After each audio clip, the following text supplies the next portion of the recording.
온 세상이 하나님의 것입니다. 하나님의 것인데 온 세상 하나님의 것을 하나님께서 다스리시고 하나님께서 역사하시지요. 그런데 하나님께서는 사람이 사는 이 세상에 하나님의 다스리시고 역사하시는 것을 사람을 통해서 하시기를 기뻐하십니다. 하나님은 이 세상에 하나님의 손으로 하나님의 다스림을 하시는데 천사를 통해서 하시는 것 아니고 이 땅에 있는 다른 것을 통해서 하시는 것이 아니고 가장 중심적으로는 사람을 통하여 이 땅에 하나님의 다스림을 나타내시기를 기뻐하십니다. 그래서 이 세상 모든 사람들은 하나님 앞에 쓰임을 받으며 살아가는 삶을 살고 있습니다. 이것을 성령의 감동으로 우리에게 들려주는 잠언 기자는 악한 사람도 악한 날을 위하여 적당하게 있다고 말씀하고 있습니다. 악한 날이 되어져서 그 악한 날의 역할을 해야 되는데 선한 사람이 할 수가 없습니다. 그래서 악한 사람을 빨리 데려가지 않고 예비해 두셨다가 그때 악한 사람이 역할을 하도록 하나님께서 그렇게 쓰신다는 것이지요. 여러분, 우리가 그렇게 쓰임받는 삶이 되어서는 안 됩니다. 우리가 살아가면서 하나님의 복이 나타나는데 우리가 쓰여지기를 원하고 하나님의 은총이 나오는데 우리가 쓰여지기를 원하고 하나님의 영광이 역사되어지는데 우리가 쓰여지기를 원하며 그렇게 쓰임받는 사람으로 살아가는 것이 마땅한 일입니다. 하나님은 하나님의 자녀들을 그렇게 쓰시기를 원하십니다. 그런데 우리가 살아가다 보면 우리가 하나님 앞에 그렇게 쓰여지는 것이 아니고 어떨 때는 죄에게 쓰여지고 어떨 때는 귀신에게 쓰여지고 어떨 때는 세상 흐름에 쓰여지고 이렇게 사용되어져 나가는 그런 삶에 내가 들여져 있습니다. 그러나 오늘 성경을 통해서 하나님께서 우리에게 주시는 말씀은 우리가 하나님의 손에 붙잡혀서 하나님이 복되게 하나님이 영광스럽게 하나님께서 은혜스럽게 쓰시는 그 자리에 우리가 쓰여지는 그런 제일가족들 되어지라고 말씀을 주시고 있습니다. 오늘 이렇게 교사가 임명되어졌는데 교사로 하나님 앞에 쓰임받는다는 것 얼마나 영광스러운 일에 쓰임받는 일이지요. 복 있는 자리에 쓰임받는 것이고 하나님의 은혜가 흘러나가는데 쓰임받는 그런 사람들이 되어지는 것입니다. 교회에서 교사나 성가대나 구석구석에서 봉사하는 것만 그런 것도 아니고 내가 집에서 가정의 모든 삶을 꾸려가는 일이나 직장이나 사업터에서 일을 감당해 나가는 모든 자리에서도 하나님 앞에 그렇게 쓰임받아야 되어진다는 것입니다. 그러면 그렇게 쓰임받기 위해서는 어떠해야 될까? 오늘 16절 말씀부터 18절 말씀까지에 나타나는 말씀을 통해서 깨닫기를 바랍니다. 오늘 이 말씀은 예수님께서 부활하신 이후에 성천하시기 직전에 제자들에게 주신 그런 말씀입니다. 이 말씀에 먼저 15절 말씀에게서 너희는 만민에게 복음을 전파하라. 믿고 세례를 받는 사람은 구원을 받을 것이다. 복음 전해라 하고 있습니다. 내가 누구에게 뭐를 가서 전하기 위해서는 그것이 내게 있어야 전할 수가 있는 것이지요. 뭐가 있어야 된다고 말씀하고 있습니까? 복음이 있어야 된다고 말하고 있습니다. 내가 하나님의 영광에, 내가 하나님의 은혜에, 내가 하나님의 복주심에 쓰임받기 원합니까? 그렇다면 복음이 내게 있어야 됩니다. 복음이 뭡니까? 복된 소식, 복된 소리입니다. 여러분, 목마른 사람에게 복된 소식은 물 주는 것이고 돈 없는 사람에게 복된 소식은 돈을 주는 것이요, 돈이 일하는 것이고 더 나가서 병든 사람에게 복된 소식은 낫는다는 것이 되어지겠지요. 우리 인생 전체에 있어서 복된 소식은 예수 그리스도입니다. 우리가 고 박희영 권사님 예배 때도 장례 절차를 거치며 말씀 받은 중에 고린도서에 있는 말씀을 보았습니다. 그 고린도서에 있는 말씀 속에서 복음이 뭐냐? 복음은 예수 그리스도께서 성경대로 우리 죄를 위하여 죽으시고 성경대로 그리스도께서 3일 만에 살아나신 것이 복음이라고 말씀하셨습니다. 그래서 예수 그리스도가 복음이에요. 예수 그리스도는 모든 상황, 모든 시간, 어떠한 형편에도 예수 그리스도는 복된 소식이 되시는 복음임을 믿으시기를 바랍니다. 우리가 고 박희원 집사님 그 장례 절차를 거치며 첫째 날 저녁에 제가 그런 말씀을 드렸습니다. 예수 안에 죽는 자는 복이 있도다. 예수 안에 죽는 죽음은 복이 있습니다. 이 세상에 백수하시는 분도 있고, 이 세상에 일찍 죽는 분도 있고, 이 세상에 건강한 사람도 있고 그렇지 못한 사람도 있고, 그러나 하나님이 보시는 관점은 그렇게 안 봅니다. 건강하냐 건강하지 않으냐, 백수하냐 일찍 죽냐, 이런 걸 보는 게 아니고, 부하냐 가난하냐 이거 보는 게 아니고, 우리 주님이 보는 거는 예수 안에 있느냐 예수 밖에 있느냐. 그래서 요한계시록을 통해서 말씀하기를 예수 안에서 죽는 자는 복이 있다. 죽음, 가장 저주스럽고 아프고 참으로 형벌과 같은 죽음인데, 그 죽음도 예수 안에 죽는 죽음은 복이 있다, 이렇게 말씀을 하셨습니다. 그러므로 인생에 있어서, 우리가 사는 데 있어서 가장 복음이 뭐냐? 복음 중에 복음은 예수 그리스도입니다. 그래서 내가 하나님 앞에 쓰임받는 사람이 되기 위해서는 예수 그리스도를 가져야 됩니다. 예수 그리스도가 있어야 됩니다. 하나님께서는 우리를 보시면서 항상 보실 때 예수를 보십니다. 목사라는 직함을 보는 것이 아니고, 그 목사라는 직함 가지고 있는 심령택 속에 예수가 어떤 입장이냐, 예수가 지금 높임을 받고 있느냐, 예수가 땅바닥에 주저앉아 있느냐, 예수를 따라가느냐, 예수 끌고 가려고 하느냐, 내 속에 계신 예수를 보십니다. 마찬가지입니다. 우리가 건강할 때든지 부할 때든지 아니면 아플 때든지 가난할 때든지 관계없이 하나님이 우리를 보시면서 보시는 관점은 나와 연결되어 있는 예수가 어떤 입장이냐, 예수가 어떤가, 이걸 보십니다. 복음인 예수가 어떤 직업을 받고 있고, 복음인 예수가 어떻게 계시는가. 그래서 우리가 해야 될 것, 어떤 형편과 처지가 우리에게 오더라도 그 예수를 존중히 여겨야 됩니다. 그 예수를 높여야 됩니다. 그 예수를 붙잡고 내가 그 예수 이름 앞에 무릎을 꿇는 역사가 있어야 되는 겁니다.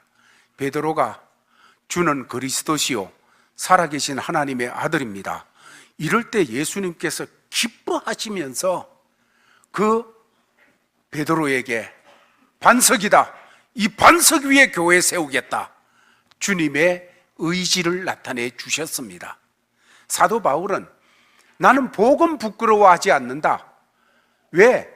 복음은 예수 그리스도인데, 바울 같은 입장에서 당시에 예수 만나기 전에 바울은 사울이었는데 예수를 볼 때 부끄러워 미치겠어요. 나사렛에 배우지도 못하고, 정말로. 그런데 그 예수를 사람들이 따라다니고 예수를 추종하고 예수를 붙잡고 하는 이것을 볼 때 부끄러워 견딜 수가 없었던 사람이 바울이었어요. 어떻게 그렇게 미개할 수가 있나? 어떻게 무식할 수가 있나? 어떻게 말도 안 되는 그런 일을 할 수 있나?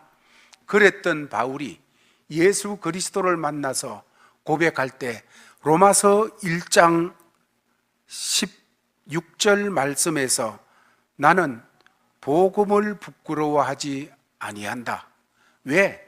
이 복음에는 구원하시는 하나님의 능력이 나타나기 때문이다 하고 표현을 하고 있습니다. 복음은 예수인데 나 이제 예수 안 부끄러워한다. 내가 자랑한다. 내 자랑은 예수 십자가 자랑한다. 사도 바울이 그렇게 표현하고 있습니다. 그렇게 부끄러워하던 십자가, 그렇게 부끄러워하던 예수, 사도 바울은 예수 만나고 난 다음에, 예수를 품은 다음에 예수 자랑하는, 이것이 그의 삶이 되었어요. 하나님께서 그를 얼마나 복 있게 쓰시는지, 얼마나 은혜롭게 쓰시는지, 얼마나 영광스럽게 쓰시는지. 여러분, 하나님 앞에 쓰임받기 원합니까? 복음이 살아있게 하세요. 예수가 내 심령 속에 살아 역사하도록 하시기를 바랍니다. 두 번째로, 하나님 앞에 쓰임받기 위해서는 하나님 능력을 신뢰해야 됩니다. 복음의 능력을 신뢰해야 돼요. 오늘 16절 말씀부터 17절, 18절 쭉 보게 되면 이제 복음을 믿게 되어질 때 믿는 자에게는 이런 표적이 따르리니 하면서 상식적으로 이해가 안 되는 그런 역사를 감당하는 이런 일들이 나타나는 거예요.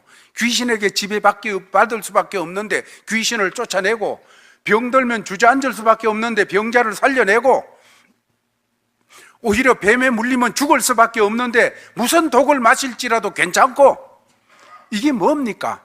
이 세상에서 주는 영향을 뛰어넘는다는 거예요. 이 세상에서 주는 그 모든 것을 뛰어넘는 역사, 이 뛰어넘는 이것이 뭡니까?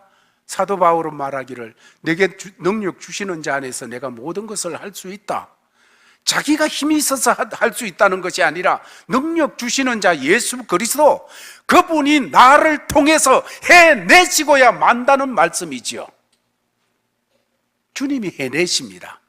우리는 그 주의 능력을 믿어야 교사가 될 수가 있고, 영혼들 앞에 서서 예수 이름 가지고 역사가 나타날 수가 있는 거예요. 여러분, 하나님께서 보실 때 여러분의 강함과 지혜로움과 여러분의 아름다움을 보고 주님이 쓰시는 거 아닙니다. 주님의 아름다움, 주님의 능력, 주님의 강함, 주님의 지혜로움, 이것 때문에 우리 쓰시는 거예요. 그게 하나님이 기대를 걸고 쓰시는 거예요. 여러분, 그러므로 우리가 하나님 앞에 쓰임받는 사람 되기 위해서는 날 보지 말고 예수가 얼마나 능력 있느냐, 이거 보시기 바랍니다. 사업하시는 분이 아침에 일어나셔서 이렇게 능력 있는 주님이 나와 함께 하십니다. 이렇게 능력 있는 주님이 나를 어머니 되게 하셨고, 나를 아버지 되게 하셨고, 나를 이 어렵고 힘든 상황을 만나도록 하셨습니다. 그러나 내 주님은 해내십니다. 세 번째로, 주님 앞에 쓰임받는 사람은 말씀의 지배를 받아야 됩니다. 그러기 위해서 말씀을 잘 알아야 됩니다. 여러분, 저 같은 교사가 안 되면 좋겠어요. 저는 옛날 주일학교 학생들 가르칠 때 공과 그냥 주일 아침에 잠깐 이렇게 보고 그렇지 성경은 아는 내용이니까 그래 가지고 가서 전하고 할 때가 많았어요. 우리 교사들은 그런 분 없지요? 제가 주일학교 교사는 한 40년 전에 했겠지요.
아버지 하나님, 예배를 드리고 주신 삶의 자리로 나갑니다.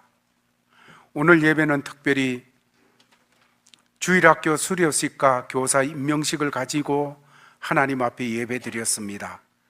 하나님, 주일학교를 이렇게 수료한 주의 자녀들 머리 위에 주의 손을 얹고 안수하여 주셔서 하나님의 손으로 안수한 사람들이 강건하게 자라고 이 세상을 변화시키는 하나님의 사람들 되게 역사하여 주옵소서.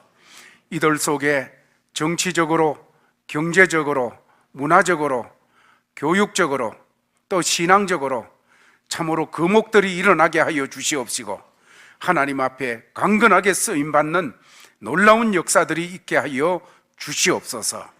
이들을 가르치는 교사들에게 은혜를 더하여 주시옵시고, 아버지 하나님, 내가 섰는 그 자리가 얼마나 하나님이 기뻐하시는 자리인지, 얼마나 기대감을 가지신 자리인지 깨닫게 하여 주옵시고, 순종하여 나갈 때 하나님의 쓰임받는 귀한 복된 통로로 늘 서게 하여 주옵소서.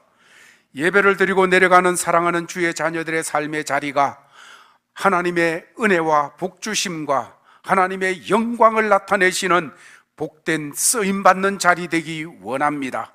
이런 자세를 가지고 주신 삶의 자리로 나가는 모든 믿음의 권속들에게 주 예수 그리스도의 크신 은혜와 하나님 아버지의 사랑과 성령의 교통하심이 항상 함께 있을지어다.